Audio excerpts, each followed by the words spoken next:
कशामध्ये येईल असा थेट सवाल सुनील तटकरे यांनी त्यांचं विचारलेला म्हणणं आहे. की विलिनीकरण होणार होतं, तर मग कुठल्या पक्षाचं कुठे?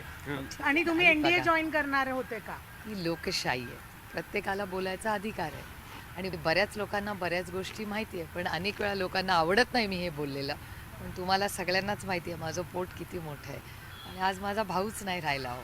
त्याच्यामुळे आता काय जुनं उगाच कुणाच्याबद्दल काय काढावं. माझ्या भावाचं आणि माझं जे काय बोलणं होतं ते दादाच्या आणि माझ्यामध्ये आहे आणि ते वास्तव आहे आणि ते बऱ्याच लोकांना ते माहिती आहे. बोलणं आता पुढे ताई चालू राहील म्हणजे पार्थ पवार बघूया आहेत ना किंवा हो, वहिनी माझा आहेत. भाऊ जाऊन आता 15 दिवस पण नाही झाले.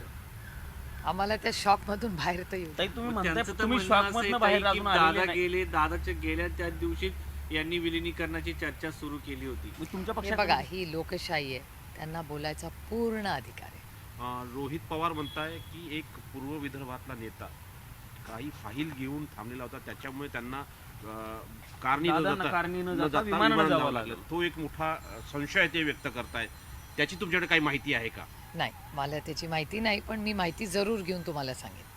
अमित भेट घेण्यासाठी काही हो, काल रोहित पवार इथेच होते आणि त्यांनी सिव्हिल एव्हिएशन मिनिस्टर आणि अमित शहाजींची वेळ मागितली होती. मी त्यांनाही विनंती केली होती, पण काल मला पण यायला थोडासा उशीर झाला, मला संध्याकाळ झाली. त्याच्यामुळे काल मी ईमेलही केला होता त्यांच्या ऑफिसला की रोहितची इच्छा होती की त्या दोघांनाही जाऊन विनंती करावी ह्या सगळ्याची. पण आज रोहित आता मुंबईला का पुण्याला गेलेला आहे, त्यामुळे परत तो दिल्लीला येईल तेव्हा परत मी विनंती करेन. अमित शहा आणि नरेंद्र मोदींनी आणि इतर सर्व नेत्यांनी कुटुंब म्हणून काय भावना व्यक्त केल्या आहेत तुमच्यासोबत? नाही, एकतर माननीय मोदीजींचे फोनही आलेले आहेत. आदरणीय पवार साहेब जेव्हा हॉस्पिटलमध्ये होते तेव्हाही मोदीजींचा, सोनियाजींचा, राजनाथ सिंगजींचा, राहुलजी, प्रियांकाजी, म्हणजे ओमर अब्दुल्ला, अनेक आदरणीय पवार साहेबांवर प्रेम करणारे अशा अनेक लोकांच्या शुभेच्छा आणि गेट वेल सूनचे फोन आले.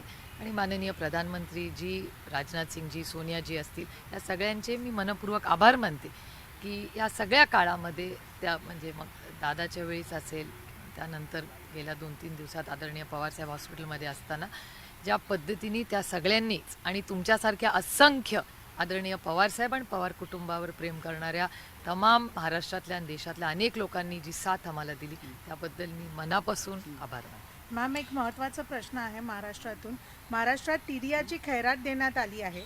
पिंपरी चिंचवडमध्ये 304 दिवसात 58 क्रोजला 213 क्रोज जे आहेत करण्यात आले आणि त्यात चंद्रशेखर बावनकुळे हे जे महाराष्ट्राचे मंत्री आहेत त्यांच्यावरती आरोप आहेत आणि त्यांचं कुठे ना कुठे इन्व्हॉल्वमेंट आहे.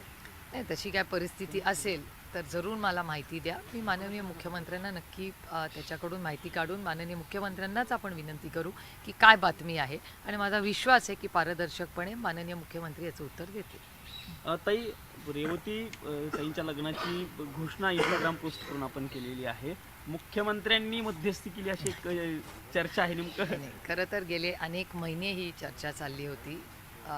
रेवती आणि सारंग हे गेले जवळपास वर्षभर एकमेकाला ओळखतात आणि माझं भाग्य आहे की माझे सगळेच भाऊ, म्हणजे मला 6 भाऊ आहेत, त्या 6ही भावांनी या नात्याला आशीर्वाद दिलेला आहे. त्यामुळे मी माझं भाग्य समते की दादा असतानाच हे लग्न ठरलं होतं. खरं तर दुर्दैव हे दादा आमच्यातून 28 तारखेलाच गेला, नाही तर ही अनाऊन्समेंट सगळी फॅमिलीच 30 तारखेला करणार होती.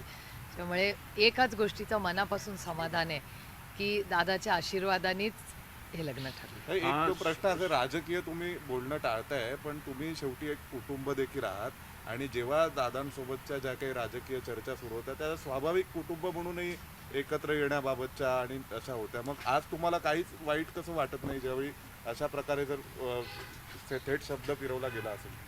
लोकशाही आहे, प्रत्येकाला बोलायचा अधिकार आहे आणि मी तुम्हाला आधीही म्हणले की आमची सगळी चर्चा ही दादाच बरोबर झाली होती आणि अनेक लोकांना ती माहिती होती. पण आता उणीधुणी कशाला काढायची? आता दादाच नाही राहिला तर आता कशाला? आणि आम्ही त्या दुःखातूनच असून बाहेरही पडलेलो नाही हो. त्याच्यामुळे हे सगळे विषय आता कुठे काढत बसायचे. आणि मला असं वाटतं की आज देशासमोरही म्हणजे एकीकडे आमचं फॅमिलीचं आम्हाला दुःख आणि दुसरीकडे राज्यासमोर, देशासमोर तुमच्याच चॅनलवरही तुम्ही सगळे रेग्युलर रिपोर्टिंग करतायत की राज्यात खूप आत्महत्या वाढलेल्या आहेत. ट्रेड डीलमध्ये पुढे नक्की काय परिस्थिती होणार आहे ह्याच्यात क्लॅरिटी नाही. काल आपण सगळ्यांनी जर निर्मलाजींचं भाषणही ऐकलं असेल, त्याच्यात सेस असेल, डेव्होल्युशन टॅक्स असेल, ह्याच्यावर अनेक उलटसुलट गोष्टी येत आहेत. अनेक राज्यांची मतं वेगळी आहेत. 16 फायनान्स कमिशन सुरू होतं आहे. त्यामुळे खूप मोठी आव्हानं, जबाबदाऱ्या ही तुम्ही पत्रकार म्हणून आणि आम्ही लोकप्रतिनिधी म्हणून आपल्या सगळ्यांवरच आहे. आज योगायोगाने सकाळी DPDC झाली, त्याचा पुढे आता महाराष्ट्राच्या बजेटमध्ये काय होतं आहे, अनेक पेमेंट्स वेळेवर होत नाही आहेत. त्याच्यामुळे अशी अनेक आर्थिक परिस्थिती आणि पुढे होणारे या नक्की ट्रेड डीलमधून भारताच्या पदरात काय पडणार आहे ह्याच्यात अजून क्लॅरिटी आली नाही. DPTC सरकार एक मध्ये- पियुष गोयल म्हणते यांनी DPTC पत्रकार मध्ये परिषद घेतली आणि त्यांनी discussion म्हटले आणि निर्णय काय शेतकऱ्यांचा कुठलंही नुकसान होणार नाही US ट्रेड डीलच्या माध्यमातून, आणि त्यांनी हे फायदाच म्हटलेलं होणार आहे आहे. आणि फायदाच होणार आहे. तुमच्याकडे काय माहिती आहे? नाही, मला असं वाटतं हे खूप अर्ली आहे. जर शेतकऱ्यांचं चांगलं झालं तर आपल्याला सगळ्यांना आनंदच वाटेल ना.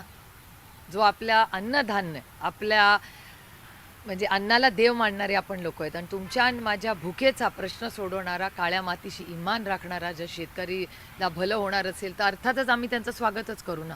पण आज वर्तमानपत्रात, चॅनल्समध्ये उलटसुलट बातम्या येत आहेत. त्यामुळे नक्की काय आहे तर आमची एवढीच विनंती आहे भारत सरकारला की पारदर्शकपणे जे काय खरं आहे ते त्यांनी सांगावं. DPTC मध्ये काय डिस्कशन झालं किंवा काय निर्णय घेतला? नाही, मी DPTCला 2-3च विनंती केली आहे. एक तर पार्लमेंट चालू असताना DPTC घेऊ नये, कारण का आम्हालाही यायला आवडतं DPTC, सूचना, अनेक अनुभव. जलजीवन मिशनबद्दल अनेक चर्चा चाललेल्या आहेत. एक खूप महत्त्वाचा फ्लॅगशिप प्रोग्राम आहे. CR पाटलांनी अनेक ठिकाणी महाराष्ट्रात इन्क्वायरीही लावलेली आहे. त्याच्यामुळे जलजीवन मिशनबद्दल थोडंसं आम्ही सगळ्यांनी गांभीर्याने घ्यावं, आणि आम्हालाही आम्ही तिन्ही खासदार म्हणजे जे मंत्री आहेत योगायोगाने तेही असतील किंवा मी अमोलदादा असतील, तर असे जे केंद्र सरकारचे जे फ्लॅगशिप प्रोग्राम्स आहेत त्याची माहिती दिशा कमिटी वेळेवर घेऊन त्याच्यानंतर DPTC घेऊन आम्हाला दिले तर पार्लमेंटमध्ये आम्हाला या सगळ्याचा फॉलोअप घेता येईल. हा पहिला मुद्दा. आणि दुसरा की काल आपण सगळ्यांनी जर निर्मलाजींचं भाषण ऐकलं असेल तर त्याच्या AI वर खूप केंद्र सरकारने भर दिलेला असं त्या म्हणाल्या. तर एवढे करोड रुपये दादा असतानाच 500 कोटी रुपयाचं एक मोठं प्रोजेक्ट कृषी विज्ञान केंद्राच्या माध्यमातून संपूर्ण महाराष्ट्रात शेतीवर, अलाइड बिझनेसेसवर आणि त्यानंतर ऊस असेल, हॉर्टिकल्चर असेल, ह्याच्यासाठी खूप नवीन प्रयोग करायचा निर्णय झाला होता. माननीय मुख्यमंत्र्यांनाही तो विषय माहिती आहे. दादा स्वतःही बोलले होते आणि याचा फॉलोअप दादा स्वतः करत होते. त्याच्यामुळे जर एवढे करोड रुपये केंद्र सरकार ही AI साठी देत आहे, नवीन इनोव्हेशनसाठी देत आहेत, तर या शेतीच्या हे जे इनोव्हेशन्स आहेत त्याच्यासाठी पुणे जिल्ह्यात हे उपक्रम चाललेले आहेत. आपण सगळे कृषकला आला होता. अतिशय यशस्वीपणे कृषक ही बारामतीच्या कृषी विज्ञान केंद्रात झालेलं आहे. त्यामुळे या अनुषंगाने दादांचं एक स्वप्न होतं की आपण हे सगळं केलं पाहिजे शेतीत पुढे. त्यामुळे त्याच्यात दादाचंही मोठं योगदान राहिलेलं आहे. तर ते जे 500 कोटी रुपये आहेत याचाही फॉलोअप झाला पाहिजे, जलजीवन मिशनचा फॉलोअप झाला पाहिजे, असे काही मुद्दे मी DPTCत मांडले. ताई, प्रमोद हिंदुराव अजित पवारांच्या पक्षाचे नेते आहेत, तुम्ही सोबत म्हणजे अगोदर ते हो, कामच अर्थातच करत मी होते त्यांना पक्षात. चांगले ओळखते. हां, प्रमोद हिंदुरावांनी असं म्हटलेलं, मी त्यांनी एक शोकसभेमध्ये काल असं विधान केलं की प्रफुल्ल पटेल हे एक फाईल घेऊन अजित पवारांकडे आले, त्याच्यामुळं अजित पवारांना विमानानं जावं लागलं, अन्यथा ते कारने जाणार होते, अशा पद्धतीची शंका त्यांनी उपस्थित केली आणि त्या फाईलवरती सही करण्यासाठी वेळ गेला असं त्यांचं म्हणणं आहे. मला नाही माहिती, मी प्रमोदजींकडून माहिती काढून तुम्हाला सांगू शकते. प्रमोद हिंदुराव आमच्या कुटुंबातले आज दादा असते तर विलिनीकरणाची घोषणा झाली असती. दादा असता तर खूपशा गोष्टी झाल्या असत्या. रेवतीच्या लग्नाची अनाऊन्समेंट पण दादानीच केली असती. पण हे दुर्दैव आहे की दादा आज आपल्यात नाही, पण दादाची जी अपूर्ण स्वप्न आहेत ती सगळी आम्ही पूर्ण करू. एक प्रश्न थोडा वेगळा आहे. नेवासा तालुक्यातून एक सकारात्मक बातमी आली की जातमुक्त गावाची घोषणा केली. गावात चांगली गोष्ट आहे. जातींवरून भेद होणार केला जाणार नाही. नाही, हा पुरोगामी विचारांचा महाराष्ट्र आहे, शाहू फुले आंबेडकरांचा महाराष्ट्र आहे, छत्रपतींचा महाराष्ट्र आहे. त्यामुळे त्याच्यात ह्या नेहमीच देशाला जेव्हा सामाजिक परिवर्तन झालं, महाराष्ट्र नेहमी पुढे राहिलेला आहे. माझा विश्वास आहे की आजही तुमचा आणि माझा महाराष्ट्र, आपला महाराष्ट्र हा नेहमी सामाजिक परिवर्तनात, विकासामध्ये नेहमी देशात एक काहीतरी नवीन दिशा द्यायचं काम आपले नागरिक नक्कीच तर करतात. एक शेवटचा प्रश्न, उपमुख्यमंत्री झाल्या सुनेत्रा पवार, घाई झाली वगैरे अशा स्वरूपाचे जे खूप चर्चा आहेत. चर्चा झाल्या. हे लोक बोलत राहतात. मला असं वाटतं इथून पुढे दादाची जी अपूर्ण स्वप्न आहे ती पूर्ण करण्याची नैतिक जबाबदारी ही आज आपल्या सगळ्यांना. ताई, विरोधी पक्षाला सभागृहात बोलू दिलं जात नाही असं सातत्यानं चित्र किंवा असा आरोपही होतो. याकडे कसं बघता? पूर्ण सेशनमध्ये हे आरोप होत राहिले.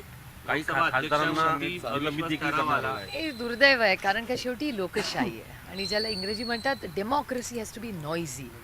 आवाज तर झालाच पाहिजे आणि ही जर लोकशाही आहे तर विरोध, लढाई, मतभेद हे झालेच पाहिजेत. माझं नेहमी म्हणणं असतं की मनभेद होता कामा नये, मतभेद हे झालेच पाहिजेत.